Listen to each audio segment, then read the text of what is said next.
হাদিস শরীফের মধ্যে বর্ণিত আছে, আল্লাহর প্রিয় হাবিব মুহাম্মদ সাল্লাল্লাহু তাআলা আলাইহি ওয়া আলিহি ওয়াসাল্লাম একবার বললেন, এমন কে আছে যে আমার কাছ থেকে কথাগুলো গ্রহণ করবে এবং সে অনুযায়ী নিজে আমল করবে, অথবা এমন কাউকে শিক্ষা দেবে যে অনুরূপ আমল করবে। তখন আল্লাহর প্রিয় হাবিবের সাহাবী হযরত আবু হুরায়রা রাদিয়াল্লাহু তাআলা আনহু, তিনি ছিলেন খুব বেশি ইলম পিপাসু। ইলম হাসিলের জন্য তিনি দিবারাত্রি না খেয়ে দরবারে নববীতে পড়ে থাকতেন। চিৎকার দিয়ে বলি সুবহানাল্লাহ। যখন ইলম আমলের কথা তিনি শুনতেন তখন লাব্বাইক ইয়া রাসূলুল্লাহ বলে দাঁড়িয়ে যেতেন। আবু হুরায়রা রাদিয়াল্লাহু তাআলা আনহু বলেন, ইয়া রাসূলুল্লাহ, ইয়া হাবিবাল্লাহ, আমি আছি। অতঃপর তিনি আমার হাত ধরলেন এবং গুনে গুনে 5টি কথা বললেন। হযরত আবু হুরায়রা রাদিয়াল্লাহু তাআলা আনহু বলছেন যে আল্লাহর প্রিয় হাবিব মুহাম্মদ সাল্লাল্লাহু তাআলা আলাইহি ওয়া আলিহি ওয়াসাল্লাম তিনার হাত ধরে ধরে গুনে গুনে 5টি কথা বললেন। এই 5টি কথা শুনবেন ভাইয়ারা। 1 নম্বর কথা হচ্ছে, ইত্তাকিল মাহারিমা তাকুন আবুদান নাস। তুমি হারাম থেকে বেঁচে থাকো, তাহলে লোকদের মধ্যে সর্বাপেক্ষা বড় আবেদ বলে গণ্য হবে। সুবহানাল্লাহ।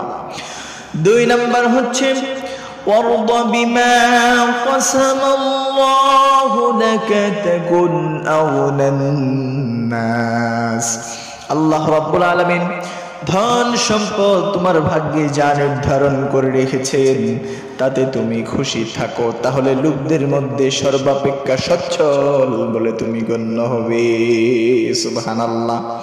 প্রথম কথাই হচ্ছে যে ইত্তাকিল মাহারিমা তাকুন আবুদান নাস।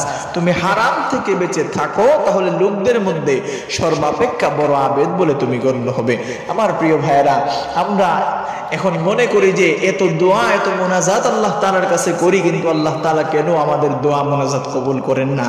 তার মধ্যে সর্বপ্রথম যে সমস্যার কথা আমি বলবো, সেই সমস্যা হচ্ছে খাদ্যের মধ্যে। আপনার রিজিকটা যদি হারাম থাকে, হারাম রিজিক যদি আপনি ভক্ষণ করেন, আপনার সন্তান সন্ততি স্ত্রী, তারপরে স্ত্রী পুত্র মা বাবা আত্মীয় স্বজন যে কাউকে যদি আপনি হারাম উপার্জন করে সেই টাকাগুলো আপনি তাদেরকে খাওয়ান, এর জবাবদিহিতা একমাত্র আপনাকেই করতে হবে। প্রিয় ভাইয়েরা, একমাত্র আপনাকেই আল্লাহ রাব্বুল আলামিনের কাঠগড়ায় দাঁড়িয়ে হিসাব দিতে হবে।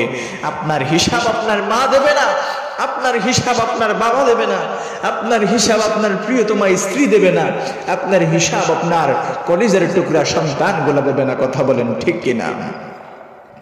তো সম্মানিত হাজিরিন, এই কথা থেকে, এই হাদিস থেকে আমরা জানলাম ইত্তাকিল মাহারিম তাকুন আবুদান নাস। আল্লাহর প্রিয় হাবিব হযরত আবু হুরায়রা রাদিয়াল্লাহু তাআলা আনহু বলছেন যে তুমি হারাম থেকে বেঁচে থাকো, তাহলে লোকদের মধ্যে সর্বাপেক্ষা বড় আবেদ বলে তুমি গণ্য হবে। সুবহানাল্লাহ।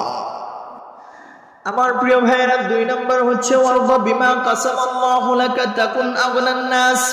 আল্লাহ রাব্বুল আলামিন ধন সম্পদ তোমার ভাগ্যে যা নির্ধারণ করে রেখেছেন তাতে তুমি খুশি থাকো, তাহলে লোকদের মধ্যে সর্বাপেক্ষা সচ্ছল বলে গণ্য হবে। সুবহানাল্লাহ। এখন দেখা যায় যে আমাদের সমাজে কমন একটা সমস্যা, সেটা হচ্ছে আল্লাহ রাব্বুল আলামিন আপনাকে যা দিয়েছেন, আপনাকে সম্পদ দিয়েছেন যা, আপনি তা নিয়ে শুকর আদায় করছেন না, শুকর আদায় করছেন না, আপনি আরো চাচ্ছেন।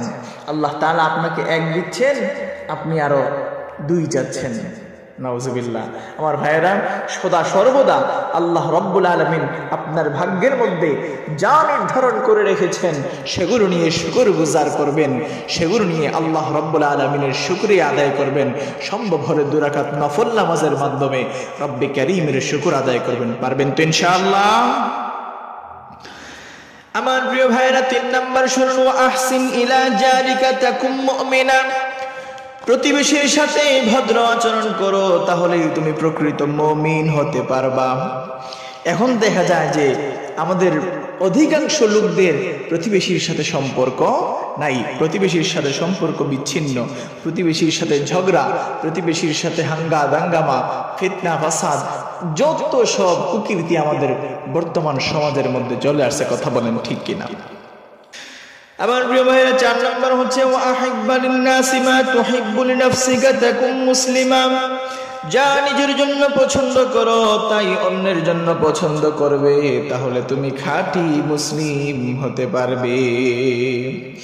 এখন দেখা যায় আমাদের সমাজের মধ্যে যে নিজের জন্য 2000 টাকা দিয়ে একটা পোশাক কিনলো, কিন্তু ঘরে যে কাজের বুয়া আছে বা কাজের ছেলে আছে তার হাতে 200 টাকা ধরিয়ে দিল, অথবা 200 টাকা দামের একটা লুঙ্গি এনে তাকে দিয়ে দিল, বলছে যে এটা তোমার হচ্ছে ঈদের পোশাক। নাউজুবিল্লাহ। আল্লাহর প্রিয় হাবিব বলছেন ওয়া আহিব্বা লিন-নাসি মা তুহিব্বু লিনাফসিকা তাকুন মুসলিমা। যা নিজের জন্য পছন্দ করো তাই অন্যের জন্য তুমি পছন্দ করবে, তাহলে তুমি খাঁটি মুসলমান হতে পারবে। সুবহানাল্লাহ। আমার প্রিয় ভাইরা 5 নম্বর হচ্ছে ওয়ালা তুকফিরুদ দিহকা ফাইন্না কাসরাতাদ দিহকি তুমিতুল কলব। বেশি হাসবে না, কারণ অতিরিক্ত হাস্য কৌতুক হৃদয়কে মৃতবত করে দেয়। আল্লাহর প্যারা হাবিব বলছেন, তিনি বলছেন যে তোমরা হাসো কম কান্না করো বেশি, তোমরা হাসো কম কান্না করো বেশি। এখানে তিনি বলছেন ওয়ালা তুকসিরুদ দিহকা ফাইন্না কাসরাতাদ দিহকি তুমিতুল কলব। বেশি হাসবে না, কারণ অতিরিক্ত হাস্য কৌতুক হৃদয়কে মৃতবত করে দেয়। আর আপনি যদি বেশি বেশি করে নামাজ পড়ে, মুনাজাত করে, কোরআন শরীফের তেলাওয়াত করে, মুনাজাত করে, নফল নামাজ পড়ে, মুনাজাত করে, আল্লাহ রাব্বুল আলামিনের ভয়ে, আল্লাহ রাব্বুল আলামিনকে ভয় করে, আল্লাহ রাব্বুল আলামিনের সন্তুষ্টি অর্জনের জন্য রব্বে কারীমের কাছে চোখের পানি ছেড়ে ছেড়ে মুনাজাত করেন, রব্বে কারীম আপনার সমস্ত দুঃখ দুর্দশা একেবারে নিমিষেই মোচন করে দেবেন, আপনার জীবনের গুনাহটুকু আল্লাহ রাব্বুল আলামিন মাফ করে দেবেন। আমার প্রিয় ভাইয়েরা, এই জন্য হাসবেন কম, কাঁদবেন বেশি, বেশি বেশি করে কবর জিয়ারত করবেন, আপনার মৃত্যুর কথা স্মরণ হবে। আল্লাহ সুবহানাহু ওয়া তাআলা যেন আমাদের সবাইকে তৌফিক ভিক্ষা দান করেন। সকলে পড়ি আমিন।